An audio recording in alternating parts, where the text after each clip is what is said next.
जिंदा है। अभी मायूस मत होना, अभी बीमार जिंदा है। अभी मायूस मत होना, अभी बीमार जिंदा है। हजारों जख्म खाकर भी मैं जालिम के मुकाबिल हूं। खुदा का शुक्र है अब तक दिले खुददार जिंदा है।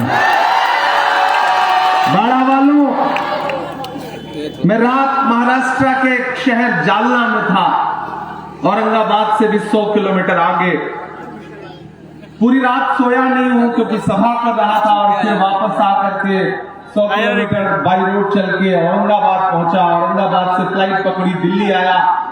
दिल्ली से फिर पटना की फ्लाइट पकड़ी और पटना से यहां पहुंचा और अभी यहां से रांची जाऊंगा। कल 4 दिन सभाएं करूंगा। पिछले एक हफ्ते से लगातार हिंदुस्तान के अलग अलग सूबों में जो इलेक्शन चल रहे हैं वहां जा रहा हूं, आवाम से गुफ्तगू कर रहा हूं, अपने लोगों के बीच में जा रहा हूं, बातचीत कर रहा हूं।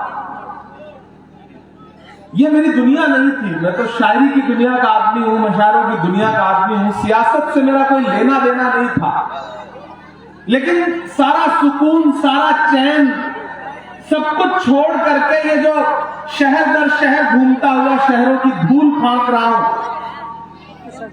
उसका मकसद बहुत बड़ा है।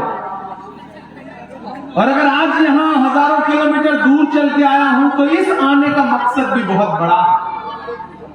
मेरे सामने तमाम ऐसे बुजुर्ग बैठे हैं जिनकी पेशानी की झुर्रियों में हिंदुस्तान के पिछले 50 सालों की तारीख देख रहा हूं, पढ़ रहा हूं। तो यहां पर नई नस्लें भी बैठी हैं, छत से लेकर के पीछे तक कुर्सियों पर, कि जिन्हें आने वाले हिंदुस्तान के 50 सालों का मुस्तकबिल लिखना है।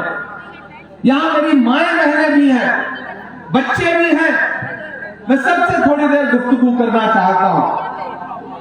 मेरा बिहार आने का कोई प्रोग्राम नहीं था। मैं बहुत मसरूफ हूं इन दिनों। महाराष्ट्र का इलेक्शन है, झारखंड का इलेक्शन है, यूपी में बाई इलेक्शन है, राजस्थान में बाई इलेक्शन है। एक अब्दुल का टुकड़ा कहां कहां बरसे, कहां कहां जाऊं। लेकिन बेलागंज आना जरूरी इसलिए हो गया था कि हमारे स्टेट चेयरमैन उमर खान साहब ने जिद पकड़ी कि आपको आना पड़ेगा, बाड़ा के लोगों से मुलाकात करनी पड़ेगी। और जब बाड़ा का नाम आया कि बाड़ा आकर के लोगों से गुफ्तगू करना है, तो मुझे लगा कि बाड़ा का जो एक कर्ज है मेरे कांधे पर, इसी बहाने उस कर्ज को उतारने का भी मौका मिलेगा। तो मैं आपके बीच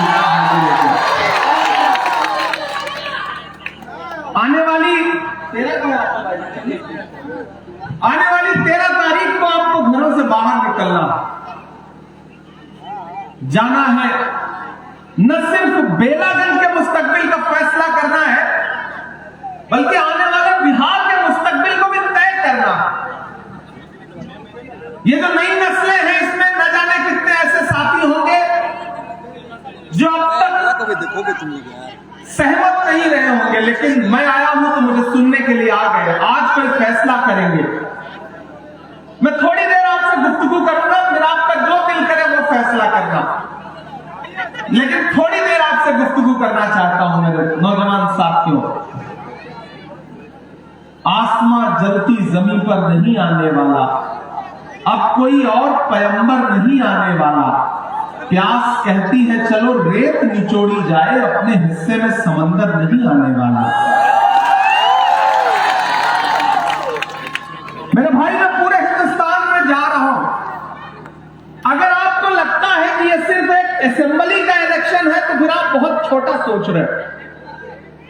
हिंदुस्तान के अलग अलग शहरों में जो इलेक्शन हो रहे हैं, अगर आपको लगता है कि वो सिर्फ एक विधायक चुनने का इलेक्शन है तो आप गलतफहमी के शिकार हो।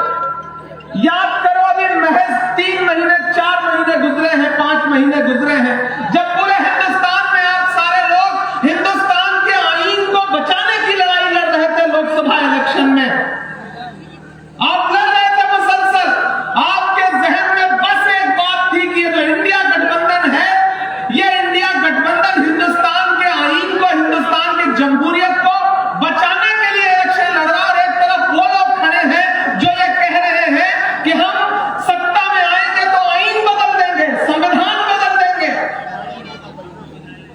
उस लड़ाई में ये सच है कि इंडिया गठबंधन जीत नहीं सका, लेकिन आपकी दुआओं से ये हो गया कि नरेंद्र मोदी अपने पैरों पर सरकार बनाने लायक नहीं रह गए, उनको बैशादी का सहारा लेना पड़ा।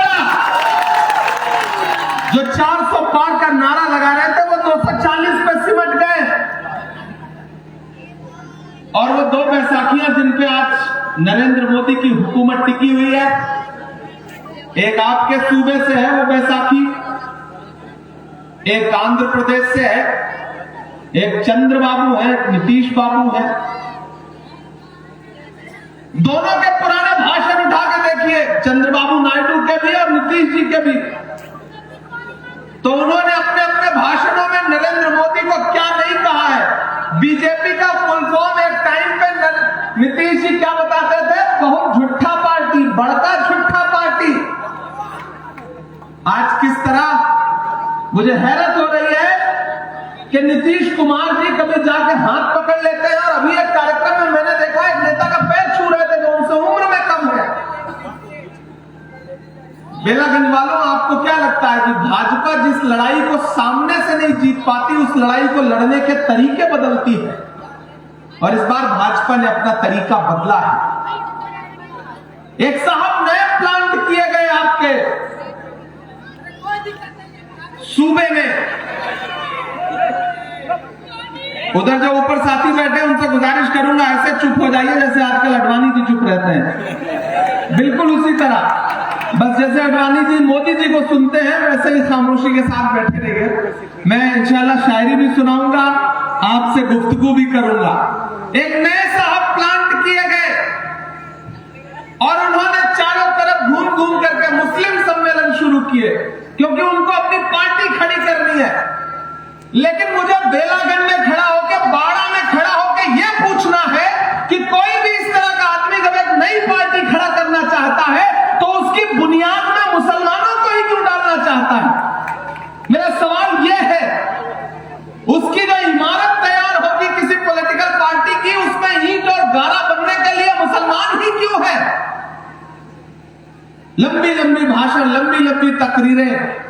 आप बड़े भोले लोग हो यार, बहुत सच्चे लोग हो। इस देश में मुसलमान सबसे सीधी, सच्ची और भोली कौम है। आप सियासत दिमाग से नहीं करते हो, दिल से करते हो, जज्बात से करते हो, इमोशन से करते हो। इसीलिए 10 साल पुराने सारे भाषण, सारे काम भूल गया।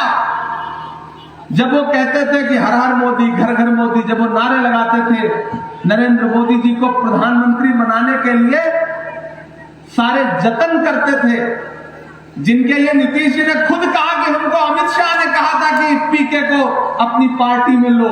वो एक नई पॉलिटिकल पार्टी लेके आए, जिनको उन्होंने कैंडिडेट बनाया, हमें उनसे कोई शिकायत नहीं, भाई है अपने वो। लेकिन लड़ाई आइडियोलॉजी की है, विचारधारा की है। एमएलए जिताने हराने की लड़ाई है ही नहीं।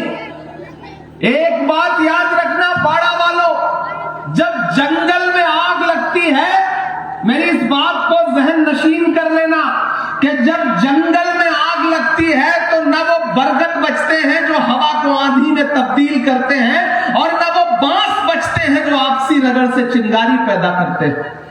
इस बात को जहन नशीन कर लेना। महान बादशाह सिकंदर ने यूनान फतेह किया, यूनान जीता उसने।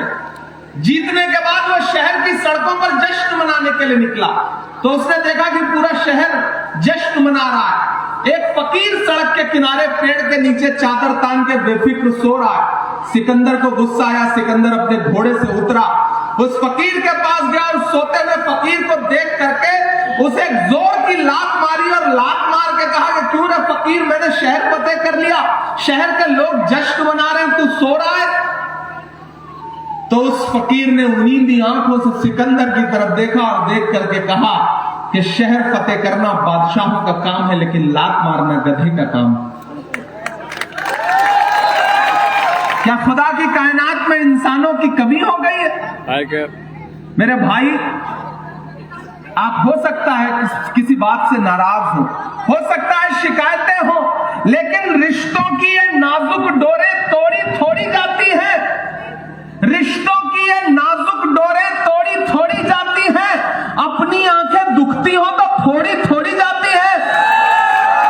नाराजगी हो सकती है, गुस्सा भी हो सकते हैं, लेकिन इस चक्कर में क्या करेंगे, भाजपा को ताकत दे देंगे। अगर इमरान प्रतापगढ़ी से दिक्कत है तो मेरा गिरेबान पकड़ोगे, लेकिन यह थोड़ी है कि मेरे दुश्मन को ला करके अपने घर में बिठा लोगे। समझदारी तो यह नहीं कहती ना, होशियारी तो यह नहीं कहती ना, सियासी शऊर तो यह नहीं कहता ना।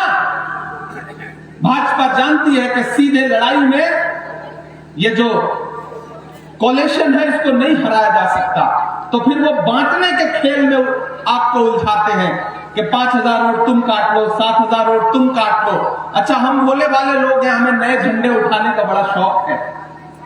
हम बस्ता उठा लेते हैं, हमें पता ही नहीं चलता कि बस्ते में किताब और कलम नहीं रखी है, नफरत वाला पर्चा रखा है।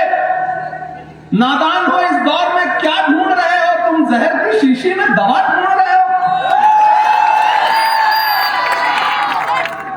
मेरे भाई, ये एक्सपेरिमेंट करने का वक्त नहीं है। वहां भाजपा नए नए एक्सपेरिमेंट कर रही है। उसकी नजरें आपकी तहजीब पर, आपकी कल्चर पर, आपकी परंपरा पर, आपकी तारीख पर है, और आप यहां सोच रहे हैं कि लाओ नए एग्जाम्पल, नए प्रयोग, नया झंडा, नया बटन दबाते हैं। नहीं, नाराजगी अपनी जगह, गुस्सा अपनी जगह, गुस्से का इजहार भी करो, लेकिन जिस दिन आखिर में सियासी फैसला लेना है उस दिन बहुत सोच समझ करके यह फैसला लेना है कि हम अपनों से नाराज हो सकते हैं, लेकिन इस नाराजगी में हम ला करके भारतीय जनता पार्टी के जो साथ के लोग हैं उनको इख्तियार नहीं सौंप सकते। ये मैं आपसे अपील करने आया हूं मेरे भाई। मैं आपका इमरान प्रतापगढ़ी हूं। मैं आपके लिए हिंदुस्तान की पार्लियामेंट से लेकर के सड़क तक लड़ता रहता हूं।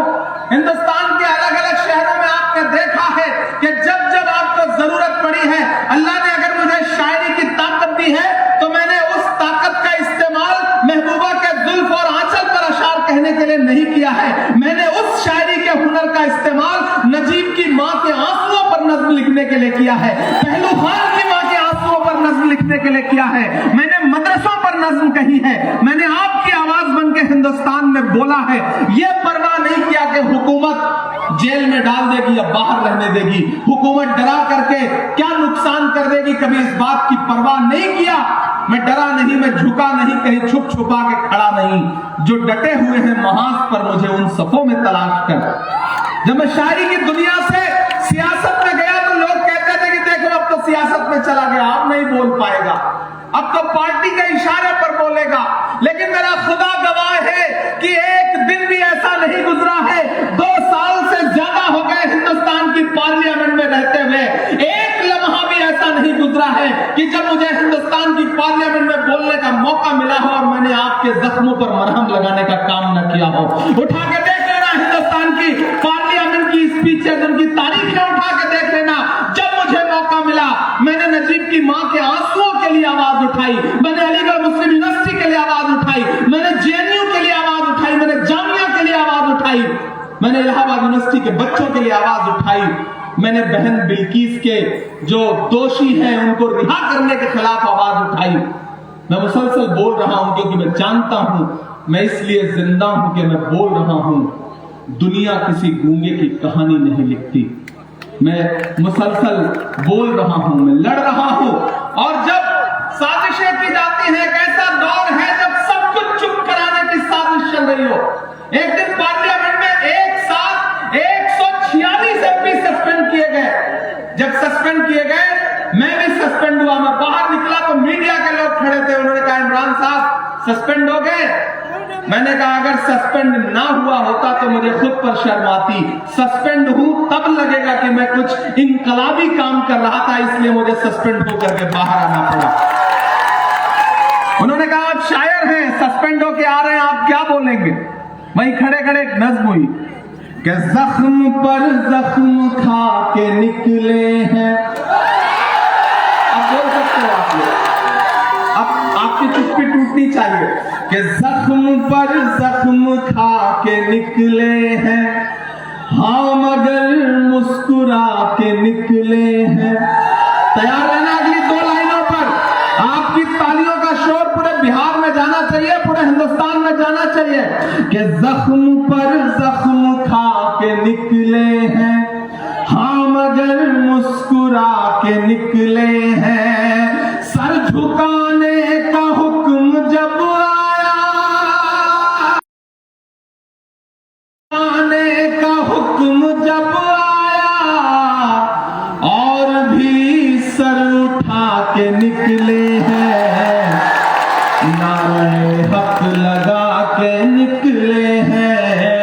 नारे हक लगा के निकले हैं,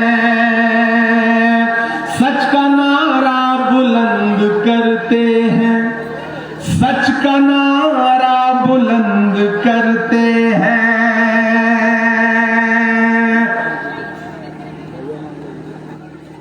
अच्छा, इधर 2-3 बच्चे ऐसे बैठे हैं तो बिल्कुल लगातार बोल रहे हैं, ऐसा लग रहा है जैसे मतलब अच्छा, इस शहर के बच्चे भी इतने तेज तरार हैं माशाअल्लाह कि शहर के बच्चों को बड़ी जिंदा दिली वाली परवरिश मिली।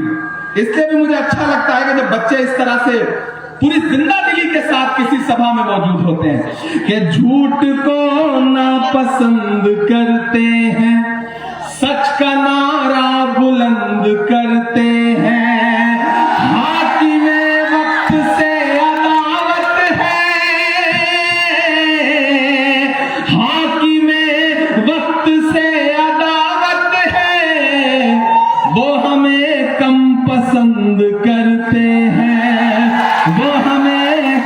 पसंद करते हैं, हम तो निकले हैं मुस्कुराते हुए, हम तो निकले हैं मुस्कुराते हुए, और वो तिल मिला के निकले हैं, नारे हक लगा के निकले हैं, नारे हक लगा के निकले हैं।